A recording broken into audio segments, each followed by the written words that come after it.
meus amigos, minhas amigas, sejam muito bem-vindos a mais um programa Prova Final, programa realizado na TV Justiça em parceria com a rede LFG de ensino. Meu nome é Alessandro Spielborgs, minha matéria é Direito Tributário, matéria tão querida de todos, e exatamente um tema do direito tributário que eu escolhi para a gente conversar no dia de hoje. Você já conhece o nosso programa que é dividido em 3 blocos, sendo que no primeiro bloco nós temos justamente o tema do dia de hoje, em que eu vou falar um pouquinho mais a respeito de dívida ativa e sobre a consequência da inscrição em dívida ativa, que naturalmente é a nossa execução fiscal. Mas no segundo bloco, nós temos então o Pergunte ao Professor. Pergunte ao professor, então, que você tem tanto participado, em que mais uma vez eu vou responder uma série de dúvidas, uma série de questionamentos a respeito justamente do tema do dia de hoje. E no terceiro e último bloco, um bloco também bastante aguardado, quando você tem o X da questão. X da questão, onde então eu tenho condições de avaliar 2 testes, 2 questões, envolvendo exatamente o tema abordado nesse nosso programa. Portanto, meus amigos, minhas amigas, não saiam daí, nosso programa só está começando, é mais um minutinho, eu já volto.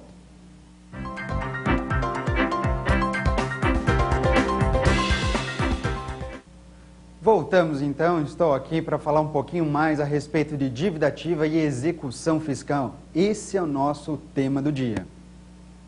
Bom, o tema do dia então vai envolver uma matéria, dívida ativa e execução fiscal, que costuma ser bastante exigida em provas e em concursos espalhados pelo país afora. É um tema, sem dúvida nenhuma, corriqueiro, em tudo quanto é teste, em tudo quanto é concurso que você costuma avaliar. Bem, é bastante importante, portanto, você não pode simplesmente abrir mão de falar um pouquinho mais, ou então de estudar um pouquinho mais a respeito do CTN, bem como através da Lei de Execuções Fiscais, que trazem informações a respeito de dívida ativa, bem como da execução fiscal. E para a gente pensar e começar a falar um pouquinho mais a respeito desses temas, bom, o negócio é o seguinte, você tem que pensar como é que funciona o procedimento de cobrança tributária. Sim, você deve lembrar então, inicialmente, como é que o tributo nasce, como é que o tributo se desenvolve e até onde o fisco pode chegar para exigir o pagamento de um crédito tributário. Quando você pensa nessas qualidades, você deve lembrar então de alguns institutos que são amparados lá pelo CTN, que o primeiro deles é naturalmente o fato gerador, a prática do fato gerador. Então você bem sabe que todo tributo nasce ali com um fato gerador. E só de praticar o fato gerador, segundo o próprio CTN também reafirma, surge, em decorrência da prática do fato gerador, a obrigação tributária. Perfeito. Então, essa é a primeira informação que nós temos, essa primeira etapa, no sentido de que a obrigação tributária decorre da prática do fato gerador. Mas não é só isso. Uma vez praticado o fato gerador e surgindo a obrigação tributária por parte do contribuinte, você sabe muito bem, então, que o fisco, por sua vez, deverá, então, exigir o pagamento desse tributo. Mas para que o fisco possa exigir esse tributo, ele deve constituir um crédito tributário. E você lembra como que o crédito tributário é constituído? Segundo o próprio CTN, ora, o crédito tributário ele é constituído através da prática do lançamento. Então é isso mesmo, meus amigos, o tributo nasce com a prática do fato gerador, em decorrência da prática do fato gerador surge a obrigação tributária, através do lançamento constitui-se o crédito tributário. Perfeito, a gente tem quase que metade do caminho já andado nesse momento. Fato gerador, obrigação tributária, lançamento e crédito. Todas essas 4 informações que eu trago, segundo a própria Constituição Federal, devem ser disciplinadas pela lei complementar. E quem faz as vezes dessa lei complementar é justamente o nosso Código Tributário Nacional. Perfeito? Até aqui, tranquilo? Joia. Vamos continuar. Além disso, uma vez constituído o crédito tributário, pelo menos a rigor, sabemos que o contribuinte ele vai ter 30 dias para pagar esse tributo. É isso mesmo. De acordo com um dispositivo do CTN, o artigo 160, caso a lei não disponha de forma contrária, uma vez constituído o crédito, uma vez que o contribuinte, portanto, é notificado de lançamento, por exemplo, uma vez que você, contribuinte, recebe o carnê do IPTU em casa, ali você tem a constituição do crédito tributário através da notificação de lançamento. Quando você recebe essa notificação, a rigor, abre-se um prazo de 30 dias para você recolher o tributo. Claro, você vai recolher esse tributo se você concordar com essa cobrança, com o montante que está sendo exigido. Mas escuta, e se por acaso você discordar dessa exigência? Nesse mesmo prazo, o prazo de 30 dias que você tem para pagar, você pode então buscar um outro caminho, você pode buscar uma intervenção administrativa, ou melhor, no sentido de que você pode buscar o caminho da via administrativa. Você pode buscar então oferecer uma impugnação administrativa, uma defesa administrativa, enfim, um recurso administrativo. Portanto, que fique bem claro, uma vez constituído o crédito, abre-se um prazo de 30 dias para que o contribuinte tenha condições de pagar, caso concorde com a cobrança, ou oferecer impugnação administrativa, caso, neste caso, discorde da exigência que está sendo feita. E aí, então, vem uma próxima pergunta. Escuta, mas e se por acaso o contribuinte ele não paga, nem mesmo apresenta a defesa administrativa? O que acontece nesse sentido? Bom, uma vez que o contribuinte não pagar nem apresentar a defesa administrativa, o fisco, então, que até então estava cobrando por bem, ou seja, ele estava cobrando administrativamente, através de um lançamento, o fisco percebe que você não pagou. Que você não pagou e que então ele imagina que você vai oferecer uma impugnação administrativa. Mas ele percebe que sequer a impugnação administrativa foi oferecida. Então o fisco, neste caso, vai entender que quem cala, consente. Uma vez que isso acontece, o fisco, então, neste caso, ele irá selecionar um crédito tributário, ele indica para a Fazenda Pública aquele crédito tributário que deixou de ser pago, e esse crédito tributário que deixou de ser pago será inscrito como dívida ativa. É isso mesmo, aquele crédito tributário que deixou de ser pago é verificado, então, pela Receita, Receita Federal, Receita do Estado ou Receita do município, confirma-se que aquele crédito não foi recolhido, essa informação é encaminhada à Fazenda Pública e a Fazenda Pública, portanto, irá inscrever esse crédito tributário como dívida ativa. E a pergunta é, mas escuta aqui, por que a Fazenda Pública precisa inscrever esse crédito tributário como dívida ativa? Acontece que a Fazenda Pública, então, é ela responsável por cobrar judicialmente esse crédito tributário. E ela vai cobrar judicialmente esse crédito tributário através da propositura de uma execução fiscal. E você lembra muito bem que toda e qualquer execução, ainda que seja execução fiscal, aliás, tal qual qualquer execução, conforme as palavras, os apontamentos no nosso Código de Processo Civil, toda execução fiscal precisa de um título executivo. E aqui não é diferente. O crédito tributário ele precisa ser inscrito em dívida ativa justamente para que a Fazenda Pública possa obter esse título executivo. Professor, talvez você esteja se perguntando, mas como que o título executivo então é obtido? É só inscrever em dívida?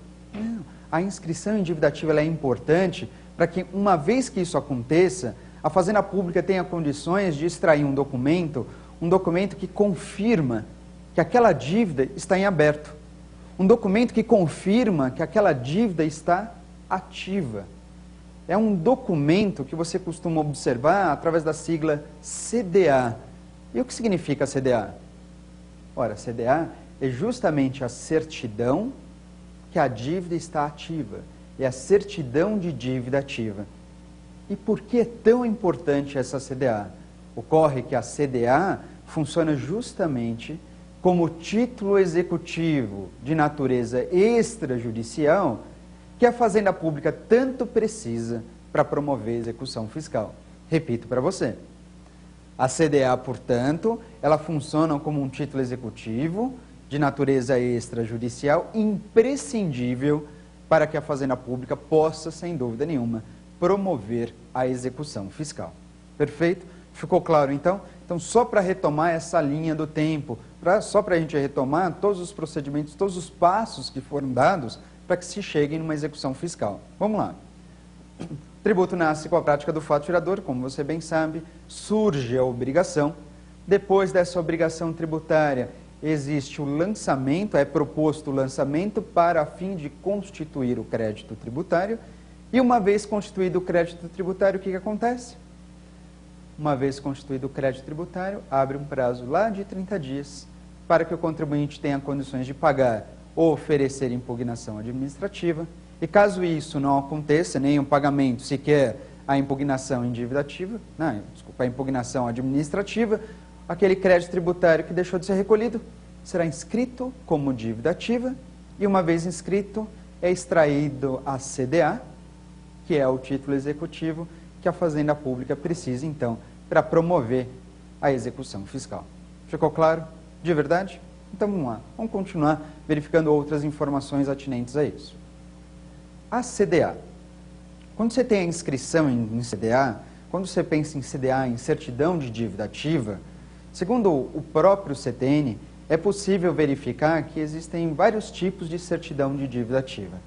E essas certidões de dívida ativa, todas elas têm uma mesma natureza. Qual é a natureza da CDA? Bom, a CDA, sem dúvida nenhuma, funciona como um título executivo, como eu já tinha informado, e essa inscrição em dívida ativa, essa certidão, ela tem uma presunção de certeza e liquidez. Isso mesmo. Segundo o próprio CTN, a inscrição em dívida ativa oferece a esse título uma certidão de liquidez e certeza. E o que é exatamente isso? Essa certidão, ou essa presunção de liquidez e certeza, assegura, então, que aquele crédito tributário que deixou de ser pago num outro momento, ele certamente é devido mesmo. É a presunção de certeza, que é legítimo, que é verdadeira essa dívida e que ela deve ser recolhida num tempo adequado, por isso, da sua liquidez. Agora, o que você não pode esquecer é que a presunção dessa inscrição em dívida ativa é uma presunção relativa. Ora, e o que vem a ser uma presunção relativa? Presunção relativa é aquela presunção, se você preferir o termo latino, é aquela presunção iuris tantum. É uma presunção, portanto, que faz com que, embora o título executivo ele seja, tudo indica que ele seja verdadeiro, ele possa ser impugnado. Segundo o próprio CTN, justamente porque a presunção é relativa, essa inscrição em dívida ativa, essa dívida, ela pode ser ilidida por prova inequívoca. É isso mesmo. Essa inscrição, então, ou então essa dívida, toda essa presunção, ela pode ser afastada. Você consegue afastar essa presunção de liquidez e certeza? Consegue, através de uma prova inequívoca. Se você tiver, então, argumentos e provas suficientes para demonstrar que aquele tributo não é devido, que aquela dívida, na verdade, ela não poderia existir, perfeito. Se você tiver, então, condições de fazer isso, você demonstra e terá condições, portanto, de afastar esse crédito tributário e, consequentemente, uma execução fiscal. Portanto, não se esqueça, a CDA tem uma presunção relativa, não é presunção absoluta, é uma presunção relativa de liquidez e certeza. Perfeito? Vamos lá. Além disso, como eu já tinha antecipado, existem 3 tipos de certidão. Você pode pensar numa certidão negativa e numa certidão positiva. Para começar, fala de 2, certidão positiva e certidão negativa. E por talvez mais simples que pareça, talvez essa simplicidade faça muitas vezes você se equivocar a respeito desses tipos de certidão, que são muito buscadas pelo contribuinte, né? Especialmente pessoa jurídica, mas muitas vezes você que tem participado de concursos, enfim, demonstra sua regularidade fiscal, é importante também saber um pouquinho mais a respeito dessas certidões. Uma certidão que você precise que seja favorável a você é uma certidão positiva ou uma certidão negativa? Negativa. A certidão, a bacana, aquela que você precisa, aquela que confirma a sua regularidade fiscal, é a chamada certidão negativa de débitos. E olha, a certidão negativa de débitos é aquela então intitulada, através da sigla CND, Certidão Negativa de Débitos, CND. Quando que eu obtenho uma certidão negativa de débitos nessa situação? Certidão negativa você consegue obter a partir do momento que não há nenhum tributo constituído. Não há lançamento contra o contribuinte. Não tem nenhum tipo de lançamento. Se não há lançamento, aí você tem direito e é assegurado a obtenção de uma certidão negativa de débitos. Perfeito? Mas não tem não só a certidão negativa, existe também a certidão positiva. Essa tão temida certidão. É uma certidão, então, que mostra que você tem alguma dívida para com o fisco. Se essa dívida é verdadeira ou não, enfim, cabe a você demonstrar através de prova inequívoca. Mas se há um lançamento efetuado contra o contribuinte e o tributo e o prazo para o pagamento daquele tributo já se esgotou, então certamente a certidão contra o contribuinte, neste caso, a expedida, será uma certidão positiva. Certidão positiva, portanto, é aquela que acusa uma dívida. Bem, ela indica que existe uma dívida contra aquele contribuinte. Perfeito? Além disso, você tem um terceiro tipo de certidão, talvez das certidões mais procuradas, que é a certidão positiva, com efeitos de negativa. Certidão positiva com efeitos de negativa. Ora, esse tipo de certidão, positiva com efeitos de negativa, cuidado, é uma certidão positiva ou é uma certidão negativa? Essa terceira certidão da qual eu falo é uma certidão positiva. Então é uma certidão positiva, uma certidão que acusa uma dívida. Tem dívida. Só que apesar de haver uma dívida, em razão de algumas situações, essa certidão, embora ela saia positiva, ela vem com uma ressalva. É uma positiva, só que com efeitos de negativa. Uma pergunta muito comum de se fazer é: quando que se obtém uma certidão positiva com efeitos de negativa? Certidões como essas são obtidas invariavelmente através das formas de suspensão da exigibilidade do crédito tributário. Agora, que formas são essas? Como é que eu faço para suspender a exigibilidade do crédito tributário? Como é que eu faço, então, para obter, um dos caminhos que eu tenho para obter uma certidão positiva, porém com efeitos de negativa?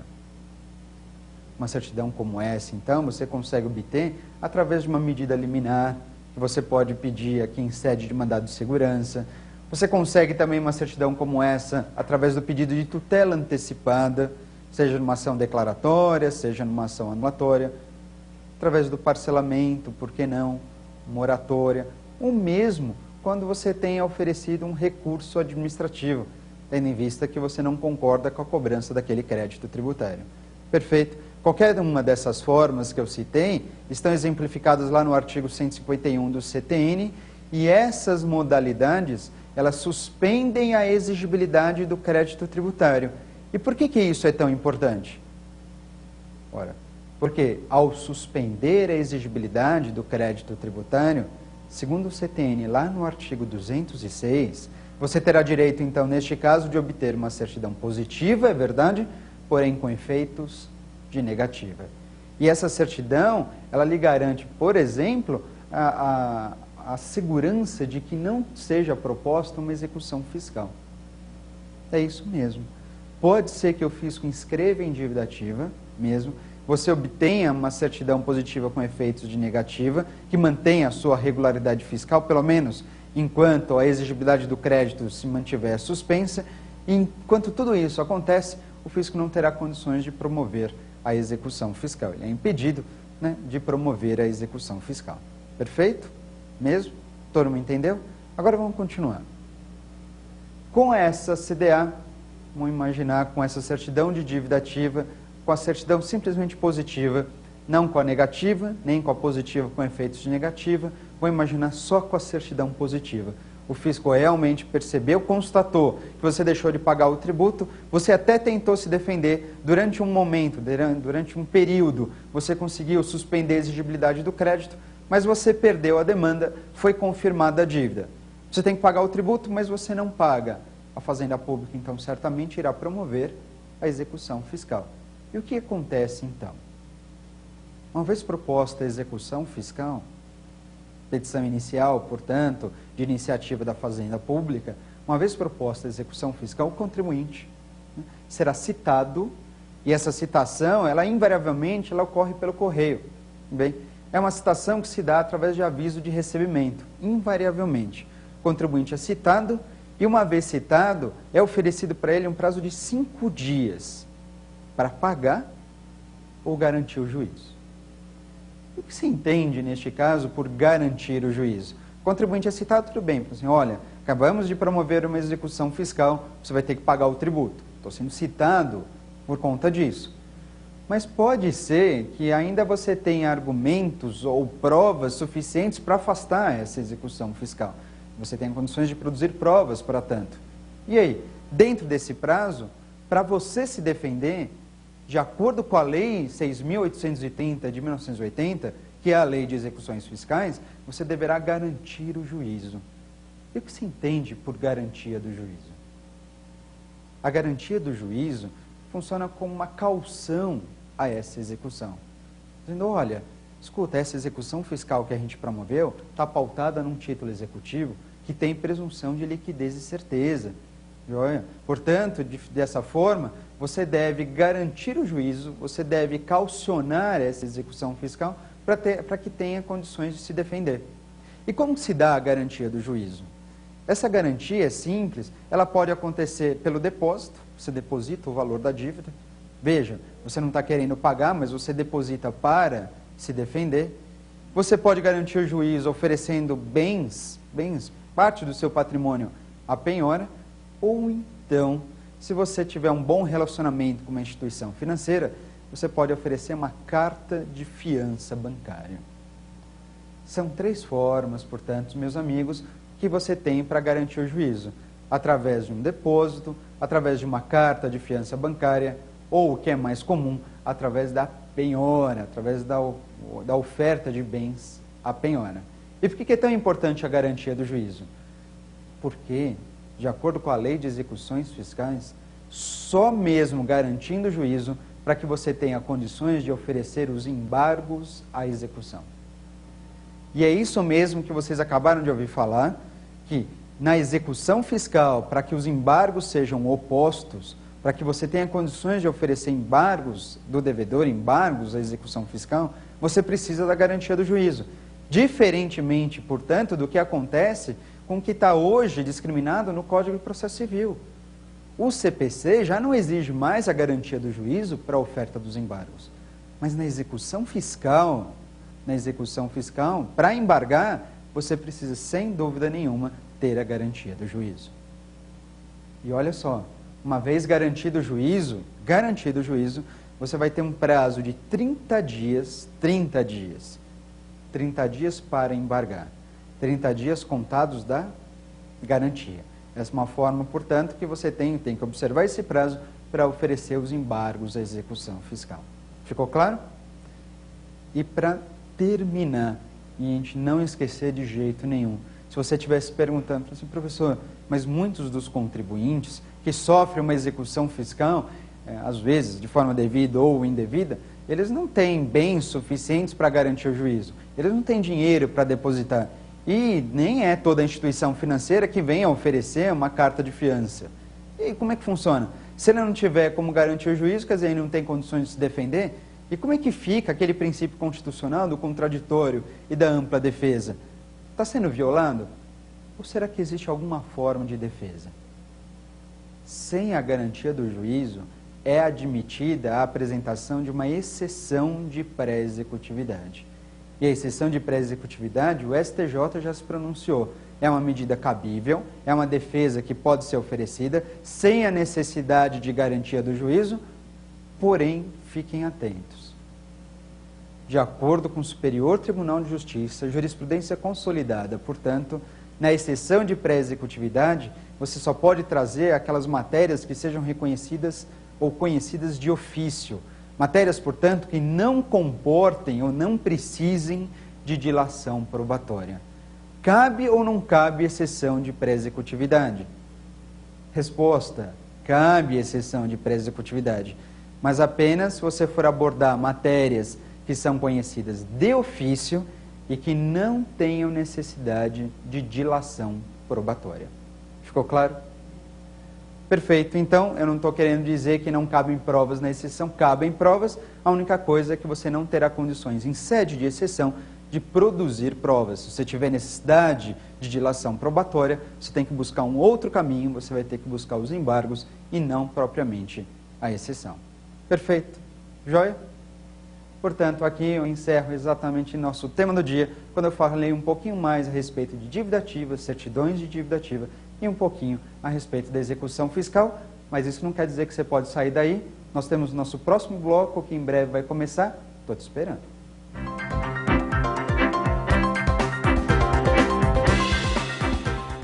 Voltamos então, meus amigos, nós estamos agora no nosso segundo bloco, justamente o segundo bloco onde você tem o Pergunte ao Professor. E não se esqueça, continue participando exatamente nesse segundo bloco, onde eu posso responder às suas dúvidas, seus questionamentos a respeito de diversos temas do direito tributário e, por que não, a sua dúvida não virá o tema do nosso próximo programa. Tudo bem? Qualquer dúvida você manda então um e-mail para provafinal@exapar.com. Perfeito? Não esquece, e além disso, lembra também que todos nós aqui da equipe participamos ou promovemos revisões pelo Twitter. No meu caso, o Twitter é Ale Spielborgs. E aí é só mandar, é só participar, @Ale Spielborgs. Só participar, está sempre fazendo essas revisões, especialmente com a proximidade das provas, sempre tem revisão por lá. Fico esperando pela presença de vocês. Tudo bem? Perfeito? Vamos começar então nossa primeira pergunta desse segundo bloco do nosso programa. Neste caso, pergunte ao professor. Vamos partir para a primeira pergunta e ver o que tem de interessante. Olha só. Professor, a inscrição em dívida ativa suspende o prazo prescricional? Primeira e boa pergunta aqui a respeito da inscrição em dívida ativa. A dúvida do nosso colega, neste caso, é se por acaso a inscrição em dívida ativa ela vem a suspender ou não o prazo prescricional. A pergunta é muito boa, inclusive. E por que isso? Porque é o seguinte, ele deve lembrar naturalmente que para suspender o prazo prescricional, o CTN dispõe de algumas situações em que o prazo prescricional ele fica paralisado mesmo. Essas formas que acabam por paralisar o prazo de prescrição, ou seja, o prazo que a Fazenda Pública tem para promover a execução fiscal, são justamente aquelas hipóteses descritas no artigo 151 do CTN. E quais são elas? São aquelas que eu já tinha comentado anteriormente, são aquelas formas como tutela antecipada, liminar, parcelamento, moratória, depósito, ou mesmo o recurso administrativo. Essas suspendem a exigibilidade do crédito e, por consequência, vêm a paralisar também o curso do prazo prescricional. Perfeito?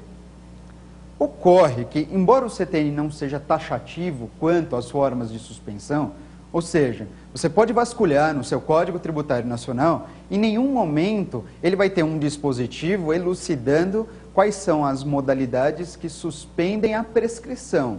Não tem mesmo, como acontece na interrupção. Para interromper o prazo prescricional, há dispositivo para isso. O artigo 174, no seu parágrafo único, ele informa, olha, interrompe-se o prazo prescricional nesses casos. O CTN fala. Quanto à suspensão, existe a suspensão do prazo prescricional? Existe, ainda que o CTN não dispõe de forma expressa, objetiva nesse sentido, mas existe. Agora, fugindo do Código Tributário Nacional, deixando de lado o nosso CTN, existe uma outra lei, uma lei que eu também havia comentado aqui, a Lei de Execuções Fiscais, ou seja, a Lei 6.830 de 1980, que esta sim tem um dispositivo que fala, ou que versa a respeito da suspensão do prazo prescricional. Eu estou falando, neste caso, do artigo 2º, parágrafo 3º da Lei de Execuções Fiscais. Exatamente nesse dispositivo, meus amigos, você tem a informação de que uma vez o crédito tributário inscrito em dívida ativa, o prazo prescricional será suspenso por até 180 dias. Olha, e é isso mesmo que você ouviu falar. Quando se inscreve em dívida ativa, o prazo prescricional pode ficar suspenso, pode ficar paralisado por até 180 dias. Bem, por até 6 meses. Claro, eu falo 6 meses aqui só para servir de atalho, mas o prazo de suspensão é em dias, em 180 dias.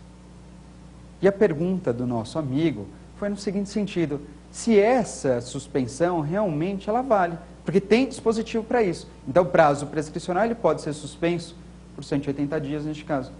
Pode. Bom, Pode. A inscrição indivitativa suspende pela literalidade da lei? Suspende pela literalidade da lei. Entretanto, não é esse o entendimento da nossa jurisprudência. Olha, então muito cuidado, hein? Você presta atenção. Porque, de acordo com a Lei 6.830, no artigo 2º, parágrafo 3º, existe uma forma, a inscrição indivitativa suspende o curso do prazo prescricional. Suspende pela lei, mas não é um entendimento que prevalece na nossa jurisprudência.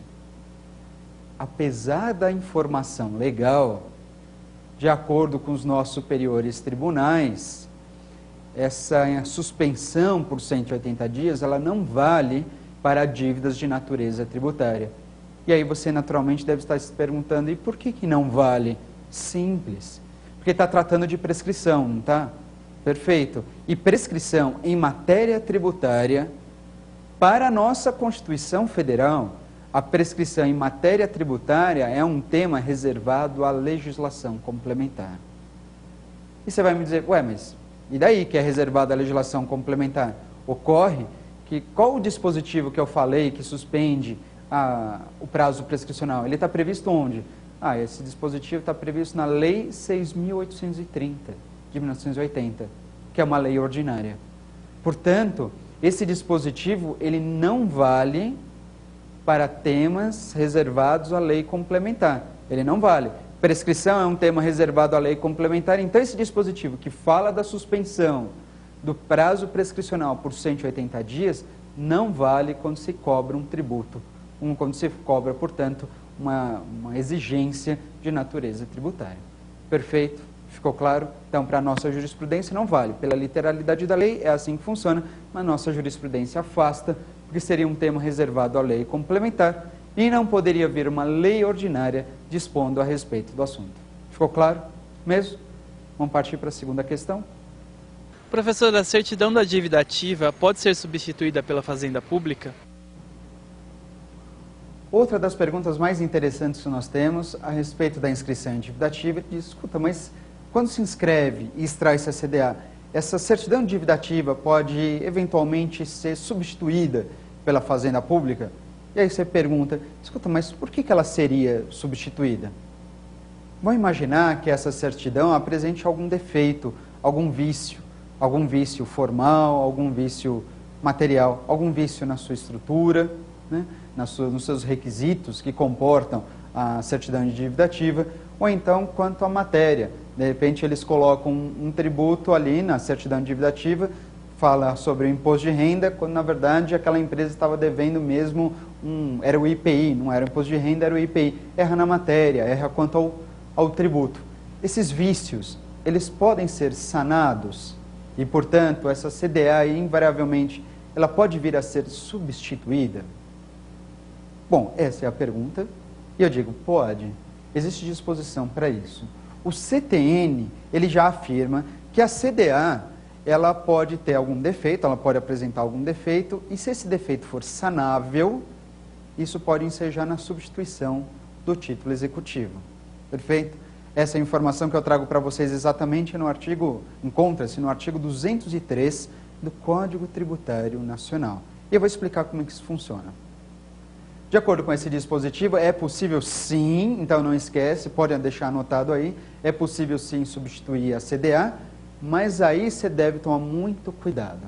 Vamos combinar esse dispositivo, o artigo 203 do CTN, com o artigo 2º, parágrafo 8º da Lei de Execuções Fiscais.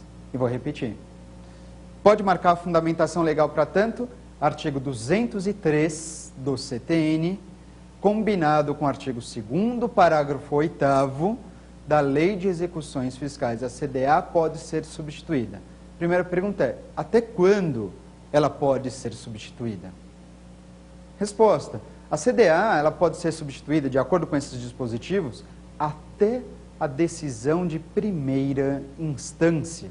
Até a decisão de primeira instância. E o que isso significa? Essa é a informação legal.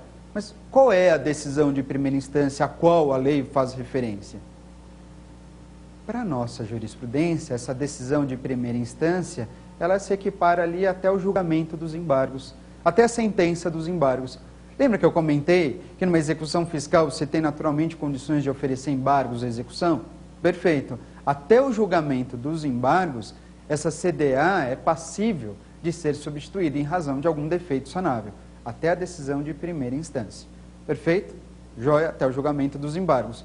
Mas aí é natural que você fique perguntando, né, escuta, mas se a CDA pode ser substituída, mudando, portanto, o que está sendo cobrado do contribuinte, como é que fica o contribuinte que já apresentou os embargos? Ele apresentou os embargos, ele opôs os embargos do devedor contra um título executivo, que foi alterado. Como é que fica? Para a nossa jurisprudência, está previsto na legislação também, uma vez que a CDA é substituída, lembre, né, isso só pode acontecer até a decisão de primeira instância, e neste caso é garantida ao contribuinte a devolução do prazo para embargar. Não foi substituído? Não é um novo título? Então, novo prazo para opor os embargos à execução. Ficou claro? De verdade? Agora, não esqueça, muito importante acerca desse assunto. Você tem jurisprudência sedimentada no sentido de que, embora a CDA possa ser substituída, essa substituição não pode ensejar na alteração do polo passivo da execução fiscal. Tudo bem? Vou repetir, e aí é só para você. A CDA pode ser substituída em razão de vício formal ou de vício material até o julgamento dos embargos, perfeito, desde que essa substituição da CDA não altere o polo passivo da execução fiscal. Ficou claro mesmo? Vamos para a nossa terceira pergunta? Acompanha comigo.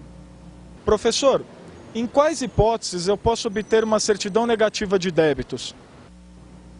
Perfeito, uma preocupação muito comum, sem dúvida nenhuma, de todo e qualquer contribuinte, pode ser a sua. Né? Precisando de uma certidão de regularidade fiscal, precisando, portanto, de uma certidão negativa de débitos. Quando e como se obtém uma certidão com essas características, com essa qualificação? Uma certidão negativa de débitos, você consegue a partir do momento, então, em que não há nenhum tributo sequer lançado. É isso mesmo. Se você já recebeu o lançamento de um tributo, seja qual ele for, tributo federal, estadual ou municipal, o tributo já foi lançado, a certidão já não é mais negativa.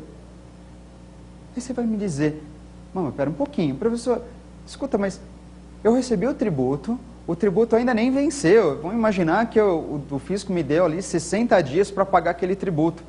60, o prazo geralmente é de 30, mas vamos imaginar, estou exagerando aqui, um prazo de 60, que é possível acontecer se a legislação dispor nesse sentido. Tá bom, acabei de receber o tributo, ele nem venceu, tem um prazo suficiente para isso. A certidão não é negativa? Não é negativa. Aí a certidão não é negativa. Tributo já lançado, porém ainda não vencido, mas tributo já lançado é certidão positiva. É positiva. Tributo lançado é certidão positiva. Professor, mas não é justo, o tributo nem venceu. Tá bom, a certidão é positiva, mas com efeitos de negativa. Tributo lançado, porém não vencido, certidão positiva com efeitos de negativa. Ué, mas eu obtenho a certidão negativa quando? E como? A certidão negativa, então, ela ocorre antes da formalização do crédito tributário. A certidão só é negativa quando sequer há o lançamento. Só nessas condições é que você tem o direito, então lhe é assegurado o direito de obter uma certidão negativa de débitos. Ficou claro? Mesmo? Vamos para a nossa quarta pergunta. Qual que é o tipo de certidão emitida quando eu declaro uma dívida, mas eu não pago o tributo no prazo? Outro tema interessante do nosso colega aqui, quando você então envolve um tributo que você está sujeito a declarar, a prestar essas informações para o fisco, você presta as informações, você cumpre essas obrigações acessórias, né? Você cumpre essas obrigações instrumentais, portanto, essa prestação de fazer ou não fazer registrada pelo CTN. Perfeito. Mas apesar disso, apesar de você cumprir a obrigação acessória, você não cumpre a obrigação principal, que seja no pagamento do tributo. Nessa situação, pergunta ao nosso amigo, qual é o tipo de certidão que vai ser emitida numa hipótese como essa? Numa situação como essa aqui descrita, você percebe então a presença de um tributo naturalmente sujeito ao lançamento por homologação. É o perfeito caso de tributo sujeito ao lançamento por homologação, de modo que eu posso sintetizar a situação, né, mudando a pergunta dele, ou talvez traduzindo a pergunta dele, dizendo, e para tributos sujeitos ao lançamento por homologação, qual é o tipo de certidão assegurada? Para tributos sujeitos ao lançamento por homologação, você tem que perceber o seguinte, bom, está sujeito à homologação? Tá. Na homologação, ou tributo sujeito a essa modalidade de lançamento, o contribuinte ele precisa prestar as informações, ele próprio contribuinte calcula o valor do tributo e, por consequência, recolhe de forma antecipada. Esse é um tributo sujeito ao lançamento por homologação. O contribuinte presta as informações, calcula o valor do tributo e, naturalmente, antecipa o pagamento. Se o contribuinte ele só presta as informações e calcula o valor do tributo, entrega tudo para o fisco, ele não paga. Neste caso, ainda que o contribuinte tenha cumprido com essas obrigações acessórias, tenha oferecido as informações para o fisco de forma correta, o fisco pode negar para ele, pode se recusar a expedir uma certidão negativa. Pode. O fisco pode se recusar a emitir uma certidão negativa. Pode mesmo. Como também pode o fisco se recusar a emitir uma certidão positiva com efeitos de negativa. Peraí, professor, mas o contribuinte cumpriu com as obrigações acessórias, só que ele não pagou o tributo. Pois é, ele cumpre com as obrigações acessórias, mas ele não paga o tributo, vence o tributo, então neste caso ele vai ter uma certidão simplesmente positiva. Neste caso obtém-se simples uma certidão positiva, aquela que acusa a dívida. Para tributos sujeitos ao lançamento para homologação não pagos, a certidão é positiva. E para tributos sujeitos ao lançamento para homologação, né, ainda não vencidos, portanto, vincendos, a certidão é positiva, porém com efeitos de negativa. Tudo bem? Todo mundo entendeu? De verdade? Vamos lá para a nossa quinta e última pergunta. Professor, existe prazo para a Fazenda Pública inscrever um débito na dívida ativa? Pergunta interessantíssima a respeito da inscrição em dívida ativa. Se existe, por acaso, um prazo previsto pela legislação para promover essa inscrição. Tem ou não tem prazo? E aí? O prazo seria de quanto tempo exatamente? A questão é bastante simples e, apesar da simplicidade, pelo menos a aparente simplicidade dessa questão, diria que isso é um tema muito comum de se equivocar em uma prova, por exemplo. Porque se eu pergunto para você o seguinte, escuta, existe prazo para promover execução fiscal? A Fazenda Pública tem prazo para observar a fim de ser proposta a execução fiscal? O que você vai responder para mim? Existe, professor? Existe. E o prazo está previsto no CTN, artigo 174, esse prazo é de 5 anos. Perfeito. Então, existe um prazo para ser proposta a execução fiscal. Esse prazo é de 5 anos. Percebe? É um prazo para promover a execução fiscal. Eu não disse que é um prazo para inscrever em dívida ativa. Mas não tem prazo para inscrever em dívida ativa previsto em lei? Não. Previsto em lei, não. O que você sabe, apesar disso, é de que a inscrição em dívida ativa, ela não antecede a propositura da execução? Pois é. Se a inscrição em dívida ativa antecede a execução fiscal, naturalmente, essa inscrição tem que acontecer dentro de 5 anos. Mas cuidado, isso não significa dizer que o prazo para se inscrever em dívida ativa é de 5 anos. Não é a mesma coisa. Se você for questionado, se tiver uma alternativa da qual você está diante e diz o prazo para inscrever em dívida ativa é de 5 anos, essa questão, essa alternativa está equivocada. O prazo para executar é de 5 anos. é que, por consequência, como o fisco precisa inscrever primeiro em dívida ativa para extrair a certidão de dívida ativa e só por consequência promover a execução fiscal, aí tudo bem. Então, como ele tem que inscrever para depois executar, e a execução fiscal é de 5 anos, o prazo é de 5 anos, então, naturalmente, a inscrição tem que acontecer dentro desse prazo também. Mas o que eu não quero que vocês esqueçam de jeito nenhum é que o CTN, nem mesmo a Lei de Execuções Fiscais e nenhum dos seus dispositivos, qualquer uma dessas duas legislações, fala sobre prazo para inscrever em dívida ativa. Não tem prazo previsto em lei, expresso nesse sentido. A partir do momento que surgiu um crédito tributário e você deixou de pagar esse crédito, a partir daquele instante a inscrição já pode ser, o crédito tributário já pode ser inscrito, a inscrição já pode ser feita, só de constituir o crédito e vencido o crédito. Quando o crédito é definitivo, a inscrição já pode ser proposta, bem? Sem problema nenhum. Quanto tempo para inscrever? Bom, tem que inscrever o mais rápido possível, porque sabe a Fazenda Pública que se ela não inscreve, ela não tem como executar. E ela tem prazo para executar. Mas o prazo não é para a inscrição. O prazo é para a execução. Ficou claro? Perfeito, então. Essa foi a nossa quinta e última pergunta, versando exatamente sobre dívida ativa, especialmente certidão de dívida ativa, e um pouquinho sobre execução fiscal. Olha, mas não vai sair, nós temos ainda um terceiro e último bloco, justamente o X da questão. Estou esperando por vocês.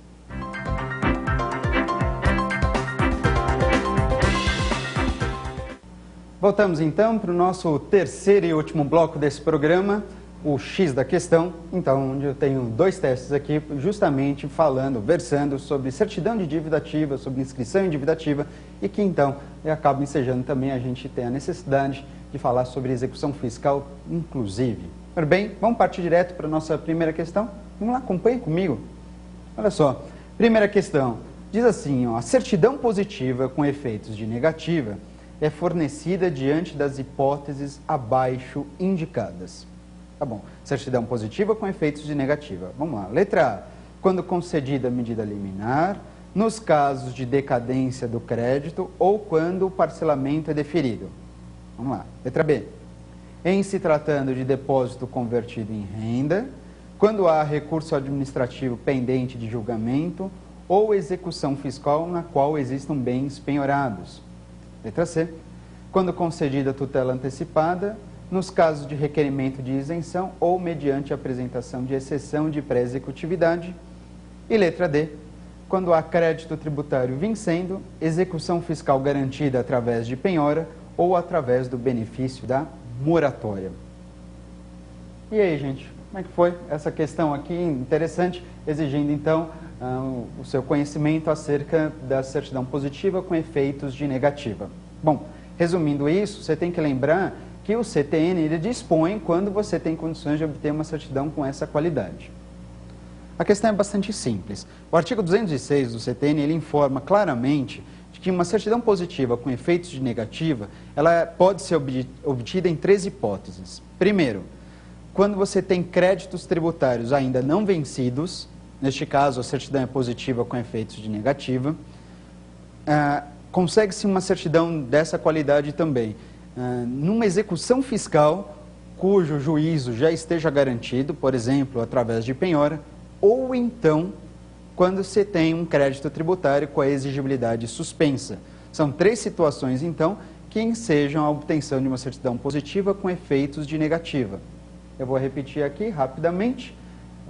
3 formas, então. Primeiro, quando você tem um crédito tributário ainda não vencido, uma execução fiscal com o juízo garantido e, em terceiro lugar, crédito tributário com a exigibilidade suspensa. Razão disso, qual é a alternativa? Então, vamos analisar as alternativas e verificar qual que é a correta. Vamos lá? Cada uma das alternativas. Bom, na letra A, diz assim, quando concedida a medida liminar, nos casos de decadência do crédito ou quando o parcelamento é deferido.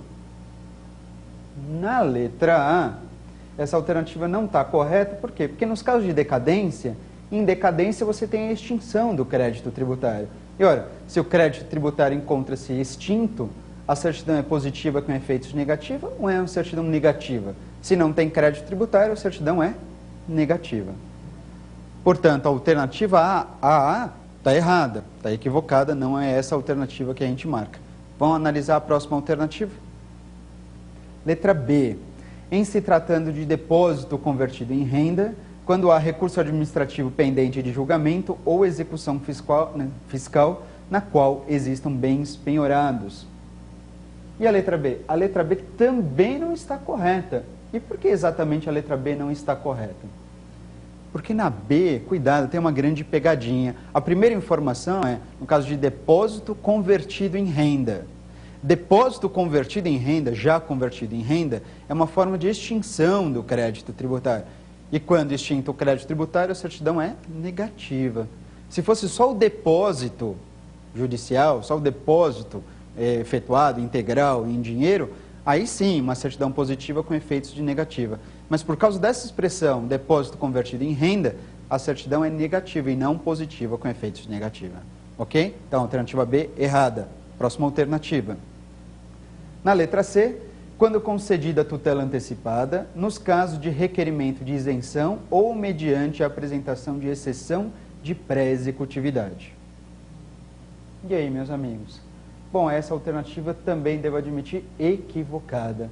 E por quais razões? A alternativa C é equivocada porque o requerimento de isenção, ele não outorga ao contribuinte, não assegura ao contribuinte uma certidão positiva com efeitos de negativa. Pode ser até que o contribuinte ele tenha razão no direito à sua isenção, mas se ele só fez o requerimento e esse requerimento ainda não foi deferido, ele não tem direito a uma certidão positiva com efeitos de negativa. Não afastou o crédito tributário absolutamente. E mais, a exceção de pré-executividade não garante também uma certidão positiva com efeitos de negativa. E sabe por que a exceção não garante? Porque na exceção, a gente viu, a exceção não depende da garantia do juízo. Portanto, você não vai ter direito a uma certidão como essa. Perfeito? Vamos lá para a última alternativa. Na última alternativa diz, crédito tributário vencendo, execução fiscal garantida através de penhora ou através do benefício da moratória. Essa alternativa está perfeita. E correta por quê? Porque neste caso ele fala das 3 hipóteses em que se obtém uma certidão positiva com efeitos de negativa. Crédito tributário vencendo, perfeito? Um crédito tributário com a execução fiscal já garantida, por exemplo, através de penhora. E ele fala também numa forma de suspensão da exigibilidade do crédito à moratória.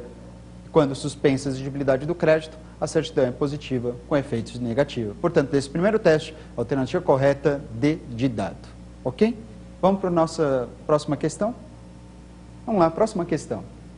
Na próxima questão diz assim, um tributo sujeito ao lançamento por homologação garante ao contribuinte que tipo de certidão? E aí, gente? Um tributo sujeito ao lançamento por homologação garante ao contribuinte uma certidão. Dá uma olhada nas alternativas rapidamente. Letra A. Uma certidão negativa, na hipótese de o tributo ser declarado, porém ainda não vencido. B. Uma certidão negativa ou positiva com efeitos de negativa, caso o valor esteja sendo discutido mediante impugnação administrativa. Letra C. Uma certidão negativa com efeitos de positiva, caso a exigibilidade do crédito encontre-se suspensa. Ou então, letra D, uma certidão positiva com efeitos de negativa, caso o tributo esteja dentro do prazo legal de vencimento. E aí, gente, qual é a alternativa correta? Vamos passar rapidamente. Olha só, voltando para as alternativas. Letra A, tributo sujeito ao lançamento para homologação. É uma certidão negativa na hipótese de o tributo ser declarado, porém ainda não vencido. Gente, letra A, tributo declarado, porém não vencido, na certidão não é negativa, a certidão é positiva com efeitos de negativa. Então, letra A já era, letra A está errada. Próxima alternativa. B, pode ser uma certidão negativa ou positiva com efeitos de negativa, caso o valor esteja sendo discutido mediante impugnação administrativa. Ora, é isso mesmo? Tributo com exigibilidade suspensa através de um recurso administrativo, certidão negativa ou positiva com efeitos de negativa? Absolutamente, errada também. Vamos lá, alternativa C. É uma certidão negativa com efeitos de positiva, caso a exigibilidade do crédito encontre-se suspensa. Opa, que certidão é essa? Negativa com efeitos de positiva? Seria justamente o contrário. Um crédito tributário com exigibilidade suspensa é certidão positiva com efeitos de negativa, e não negativa com efeitos de positiva. Equivocada essa alternativa C, portanto, só deve ser a alternativa correta deve ser a última. Dá uma olhada. Letra D. É uma certidão positiva com efeitos de negativa, caso o tributo esteja dentro do prazo legal de vencimento. É isso mesmo, gente. De acordo com a nossa jurisprudência, uma certidão positiva com efeitos de negativa, caso um tributo seja declarado e ainda encontre-se dentro do prazo de vencimento. Essa alternativa D é a alternativa correta, então, que responde de forma adequada essa segunda questão. Certidão positiva com efeitos de negativa para tributos sujeitos ao lançamento e promulgação, desde que esse tributo ainda encontre-se dentro do prazo de vencimento. Perfeito? Gente, muito obrigado pela companhia de vocês e mais nesse programa. Portanto, beijos e abraços a todos. A gente se vê. Até mais. Tchau, tchau.